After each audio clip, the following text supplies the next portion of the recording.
So describe your work as a music teacher. So, you know, what's great about being a music teacher, it forces me to really know what it is that I need to convey to a student or to someone that's interested in getting to the next level.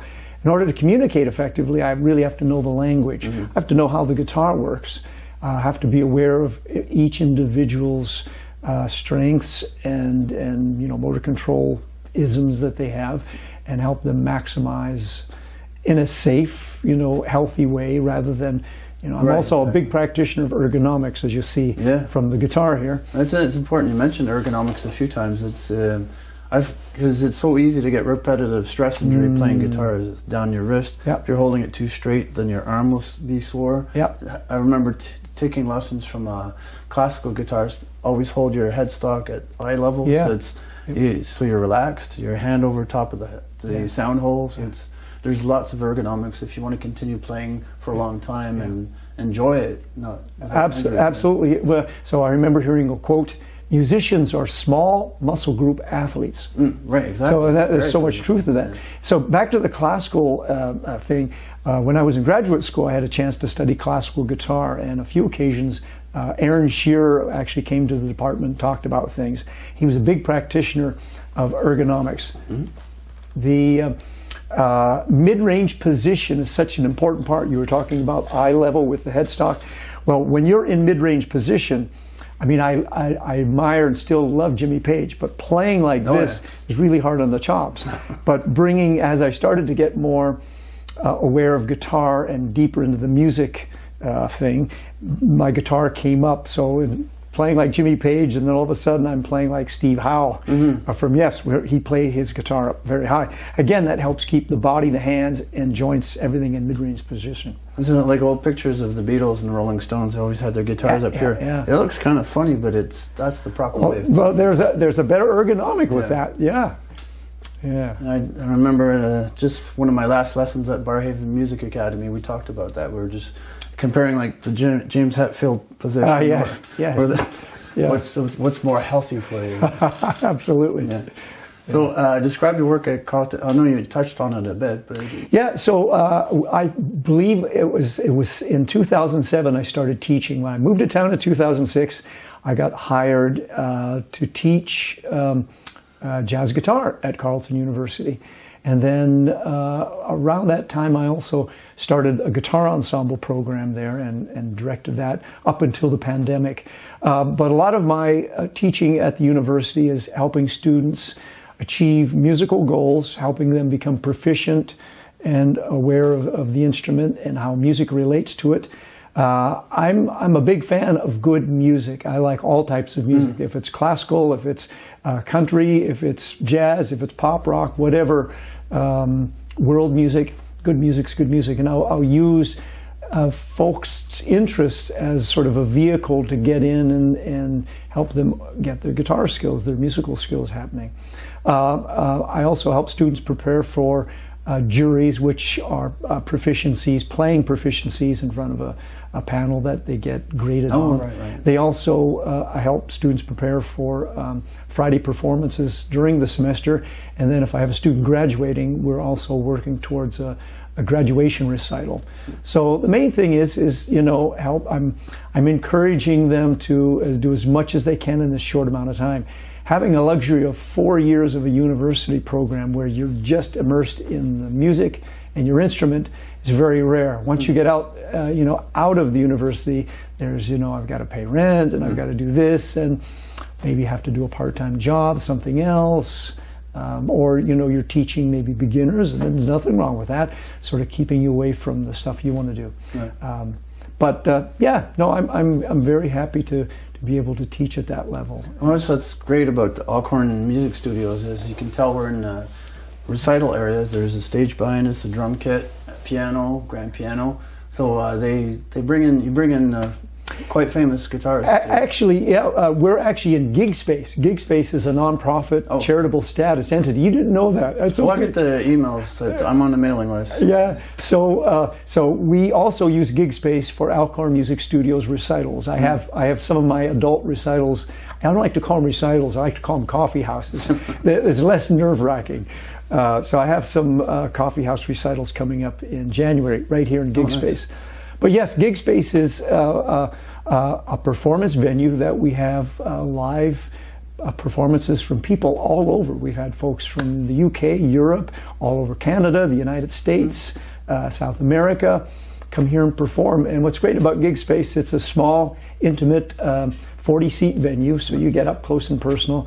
We've got great equipment. This is a beautiful piano that's been donated to us here. Yeah, so and I'm on the board of directors at Gig Space along with Marilee Townsend and Mark Alcorn. Marilee's one of the owners. Yep, Marilee's the co-owner with her husband Mark of Alcorn Studios, and we're also on the board. Marilee's actually the artistic director of Gig Space. Okay, she's also a fantastic drummer. She is. I saw her live. Can't remember the place, but we were playing. Okay, and she was drumming, and I couldn't believe it. She's a very talented person. I love her playing. She's very dynamic and very musical.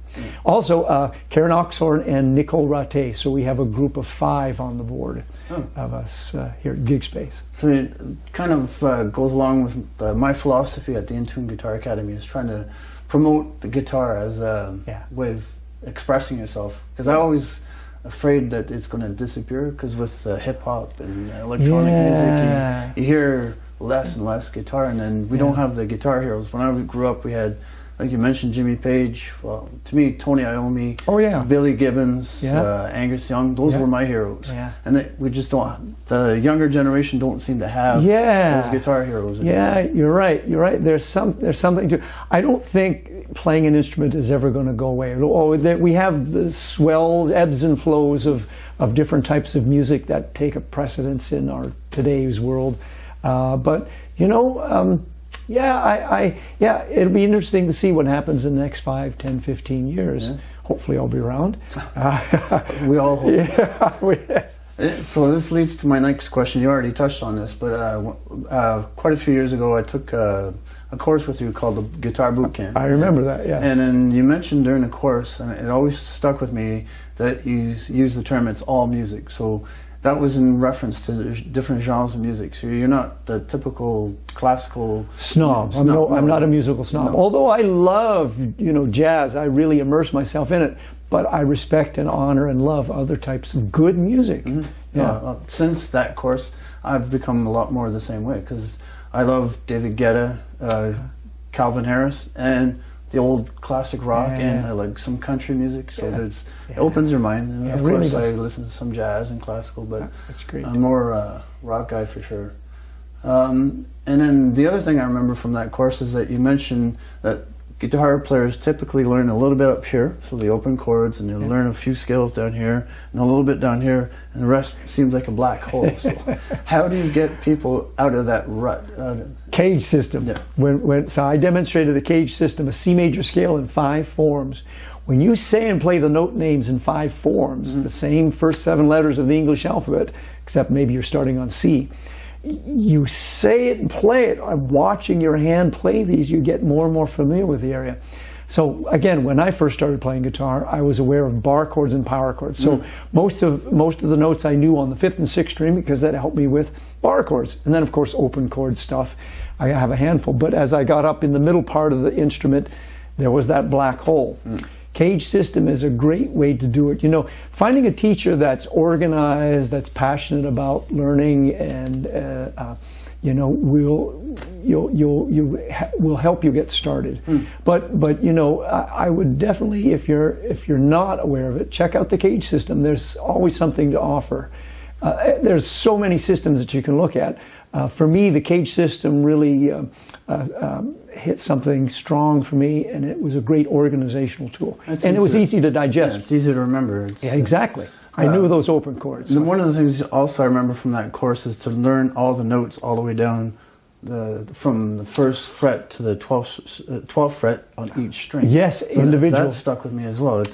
And I got that from a Mick Goodrick book, called The Advancing Guitarist. He talked about the realm of the electric ice skating rink, where he would play things on one string. Okay. Another one of my guitar heroes, Jim Hall, would often play things on one string because of the sonority. So you're getting real detailed going down the rabbit hole. You know, how do I want this to sound? Mm-hmm. String diameter has a subtle but a definite timbre change to the note. There's so much to learn. I don't think anybody ever learns everything. No. We're constant, perpetual students. So, you mentioned Joe Negri's. You published a book with him. Yeah. Or you co-wrote a book. Well, I don't want to say I co-wrote. I edited and compiled. Joe always thought of the arpeggio, the triad, as a very important form to know on the instrument. And Joe's idea was organ. And I remember Joe calling this part of the guitar the tessitura, which is sort of the sweet spot, I guess. So if I look at this F triad that I'm playing right here, this F triad, F, A, C. Now, sorry for folks that might not know this, but an F triad, Joe would often see these reference points when he was playing or comping. And the interesting part about that, part of the language of jazz is a chord progression called 2-5-1. This sound here. Well, rather than doing these big chords, Joe often thought about doing these smaller voicings, and this is right out of George Van Eps's triad approach to playing. I've got an F minor triad, which is an upper structure to D minor 7. I apologize again for the advanced theory stuff, but look at all I have to do to move to a G7. And then look at all I have to do to move to a C major 7. Now here's one way of doing it. Big voicing, nothing wrong with that. But when you're playing with a bass player or another comping instrument, this is such an easy way to go. You don't need to be as full either. No, and so you have a whole band. So Joe's book was an introduction to how the triad, how to create triads for comping and for creating improv lines through chord changes. And Joe's teacher, Vic Lawrence, had Joe doing triads where he mentioned that Joe had to be very quick with these triads like this in all 12 keys, like that. So that's a lot of polish skills. But with that kind of knowledge and motor control response, you're able to sort of respond quickly and hopefully musically in a situation when you're playing with other people. Okay, awesome. Tell us about your CD that you produced a little while. Well, you wrote all the. I wrote all. It's all original music. It was produced by a brilliant musician and engineer. I call him the Renaissance man. His name is Normand Glode, and right here's. I've got this. I hope it's not glaring too much, but anyhow, it's a group of original music. I've gotten some great reviews with it. And you can go to my website, timbedner.com, or email me, tim@timbedner.com. And it's called Of Light and Shadow. Yeah, Of Light and Shadow. So, a great experience. It was all original. It wasn't any cover music or anything like that. It was tunes that I've written over the years and composed specifically for that record date. So Normand is a great upright bass player. Producer and engineer, and he's also a wonderful chromatic harmonica player. Think of Toots Thielman, comes to mind. He's spent a lot of time, studying Toots. And Norm played harmonica, bass, and a few keyboard additions that he did. But it's all on the website. I can tell you more about it. Yeah, I've heard some of the songs. I have to do research when I do these interviews, so I researched your website and I went through some of the songs and heard the harmonica playing. So that was him playing? Yeah, that was him playing. Yeah. And again, it's contemporary music. I'm hoping that it's accessible and not too far out, but it's something that's close to my heart. I'm exploring sound as sort of a shade of light, like umbra as a type of light, chiaroscuro, Lumen is another type of. So these are the pieces that I wrote for the suite that's in the beginning, and then there's other tunes. So yeah, I hope you get a chance to go to the website. I will. I'll download a copy. Great. And also, when doing research, I saw that you were active musically in your church. So. Well, yeah, actually, I'm a very spiritual person. I don't really sort of adhere to one church, but you know, I am spiritual. My wife and I often do jazz vespers out in Westboro at the Anglican Church on Richmond Road. So we enjoy the Vespers. Jazz Vespers is really interesting. It's a small type of service where most of the service is based on the music that we pick and play. Okay. So there's a number of other people that play at the Jazz Vespers. Elise and I, we're out there at least once a year doing something. And so there's a theme that goes on with a particular day of the month, when it's usually on a Sunday evening, or sort of they're celebrating some kind of special thing within the church. We might pick a theme to pick music to play and talk a little bit about the music, and but mostly play, and folks reflect. It's sort of like a bit of a meditation. Okay. But yeah, it's Jazz Vespers is unique, and it's just bringing music part of the service. Music as a big part of the service. Well, sounds like a jazz version of gospel. Yeah, well, yeah, for sure. You know, uplifting music is uplifting music. Yeah. So, yeah. Great. And there's also a tune on the CD called Jazz Vespers. So that was music from my CD that was put to visuals. This was during the pandemic. So we had our date canceled because of the lockdown. So Elizabeth Brown, who directs the Jazz Vespers, decided to do a YouTube Jazz Vespers. So she took music from my CD and I think a few others, and put it to the text that was there. So well, I was reading the text. I had to pause it a few times because there's a lot of text. And it's very interesting. It's like the Proverbs, a lot of Psalms and Proverbs and things that so uplifting, but using music as sort of a way to get you to think about things differently, maybe. So the acoustic part that I heard, was that you playing? That was me playing. So the very first song on the suite on my CD, Umbra, is based, I'm using a 6-string acoustic guitar. So it's sort of a primordial type of sound that's coming up, and I'm using the guitar tuning low E, but yeah, so that's that music that's sort of she's using to set to the text that she picked.